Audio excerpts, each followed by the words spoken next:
Mas para já revelamos o que fazer para que não seja tarde demais na rubrica Em Privado e com Catarina Mexia. Queremos ainda ouvir a sua opinião. Junte-se à nossa conversa ligando para o 214-409-801 ou envie sugestões e ideias para o blog do programa sic.sat.pt/blogs/Mundo das Mulheres ou para o e-mail mundasmulheres@sic.pt.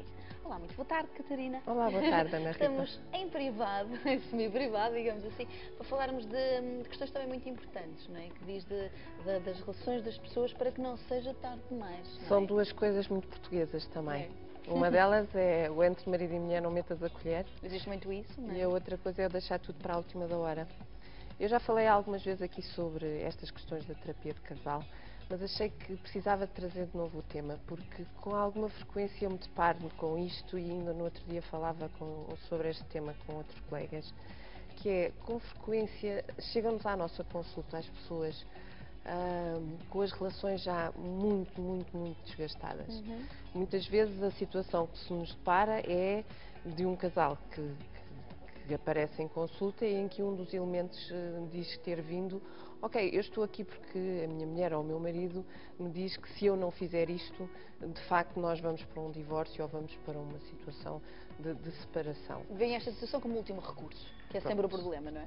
O que não costuma ser uma boa indicação para terapia. Claro. Porque há alguém que está ali com uma faca apontada às costas ou com uma arma apontada à cabeça. Portanto, isto não predispõe, nem dá uma boa indicação para uma terapia. Não quer dizer que não haja material para se trabalhar, não quer dizer que dali não se possa ter um sucesso em termos de continuação daquela relação, mas, de facto, há todo um trabalhar a contracorrente que não era necessário. Quero ir com isto dizer o quê?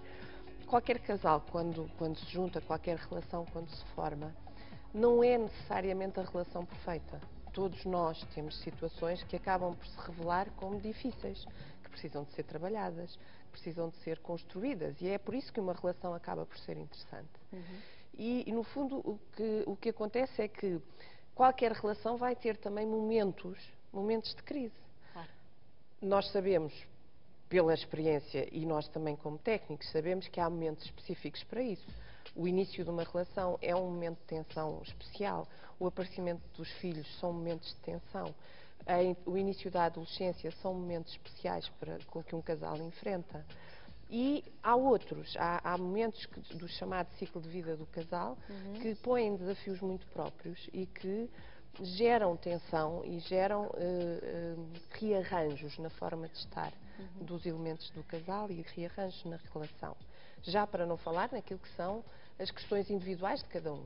Eu posso estar com problemas, sei lá, desde os problemas da adição às depressões, a situações no meu emprego e por aí fora. Naturalmente Que vão transforma todo o ter ambiente familiar. impacto na minha relação. E, portanto, tudo isto, ou seja... Influencia. Mas, de qualquer forma, quais são os fatores sintomáticos, não é? Um casal que, enfim, para todas as pessoas que nos estão a ver, um casal, quais os sintomas que as pessoas devem estar alerta? Porque Quando uma eu coisa deixo de ter vontade de dizer ao meu marido: hoje estás com um bom aspecto, hoje estou a gostar de te ver, ou ainda bem que chegaste a casa, era mesmo contigo que me estava a apetecer falar. Correram umas coisas de uma maneira que eu precisava desabafar com alguém. Quando aquela pessoa que está ali ao meu lado deixa de ser o meu companheiro, o meu confidente, quando aquela discussão, aquela diferença de opiniões, que até pode ser vivida de uma forma muito intensa, pode até ser uma discussão, mas a seguir, passado umas horas ou um dia, é capaz de dar origem a uma conversa, é capaz de dar origem a algo de construtivo. Quando, por exemplo, nós já não temos qualquer vontade de ter sexo. Quando, por exemplo, as pessoas começam a ter cada vez menos vontade de partilhar os momentos de lazer. Quando, por exemplo, as conversas sobre os filhos são qualquer coisa que começam a ser uma obrigação em vez de ser um prazer. Portanto, quando cada vez mais os problemas de comunicação se instalam, ou seja, quando eu digo estás muito bonita e começam a entender isto como qual é, o que é que aconteceu, o que é que vais dizer a seguir. Estás a dizer isso porque pronto, tem más interpretações, começa a existir o outro lado. Os equívocos começam a entrar por tudo quanto é lado na relação. Portanto, todas estas coisas começam a ser sinais de alerta. Isto podia ser uma boa razão para este casal, no casal em que isto estivesse a acontecer, vir, por exemplo, fazer uma consulta de terapia de casal. antes de chegar àquela fase em que os dois já não se Já é podem complicado. ver, em que já estão completamente de costas Desgastados. viradas, em que as agressões mútuas já são de tal maneira em que, de facto, desbravar aquilo já é muito trabalhoso e em que, principalmente, no caso de, por exemplo, haverem crianças, tudo isto já está a transbordar de tal maneira que aquelas crianças já começam Claro.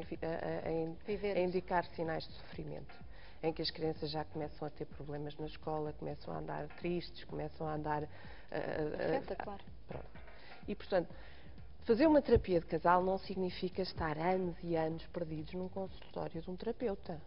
Às vezes significa que nestes momentos particulares de crise, daquilo que é a vida de um casal, daquilo que é o ciclo da vida de um casal, nós possamos dizer, ok, faz sentido, vamos discutir isto com alguém que está de fora, vamos falar com alguém que não está envolvido, que tem uma perspectiva de fora, que nos pode ajudar a pensar de outra maneira, que nos pode ajudar a rever a forma como estamos a comunicar, como estamos a lidar com esta situação.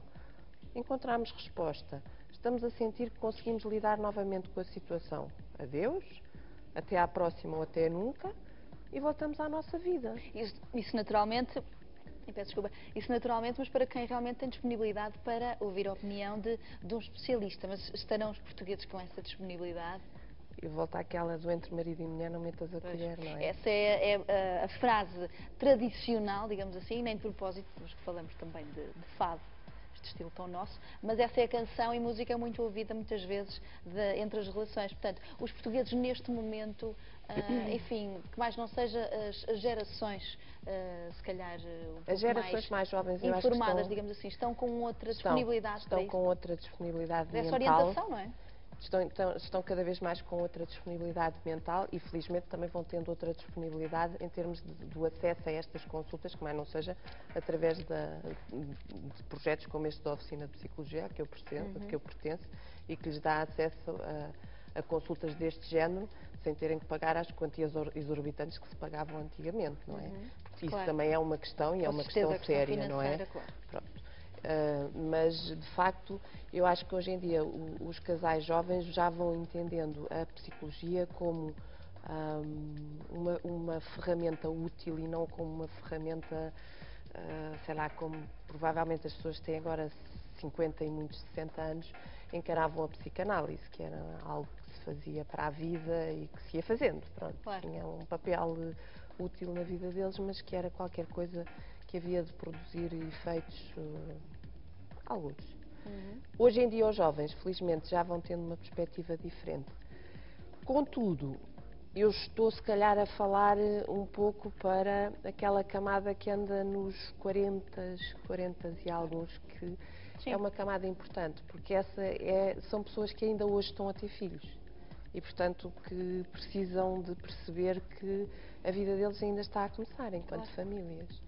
São aqueles que ainda hoje estão a constituir-se como família, como casal e que têm uma perspectiva de vida Claro, em conjunto. e a encontrarem-se também. Estamos a falar, portanto, da oficina, desta possibilidade que as pessoas nos têm a ver. E não só, de existem encontrar, outros projetos, espaços também. infelizmente não são muitos, deviam ser mais, mas esse começou a haver de facto também essa possibilidade e essa resposta, porque não faria sentido que as pessoas continuassem a precisar disto e não haver essa resposta. Claro. Catarina, estamos a terminar, mas antes de terminarmos, será esse o ponto fundamental das pessoas estarem em atenção em casa e na família, que é olharem muito bem para o outro, para não chegarem a esse ponto? Será essa a sugestão principal, a Terem a mensagem? noção de que estar em crise é qualquer coisa que é normal nas relações e uma crise Faz parte. é sempre uma oportunidade de crescimento e de mudança, não é necessariamente uma coisa má. Pode ser, de facto, uma oportunidade para nós melhorarmos. Precisamos é de olhar para isso como essa oportunidade e termos a noção de que se começar a ser qualquer coisa demasiadamente grande para nós, termos sempre alguém a quem podermos recorrer. Pode ser um terapeuta de casal, não é necessariamente o único, mas esse também é um Pode ser recurso uma que ajuda. está lá. Catarina, Exato. muito obrigada. Não tarda, Para a uma semana. boa tarde, obrigada.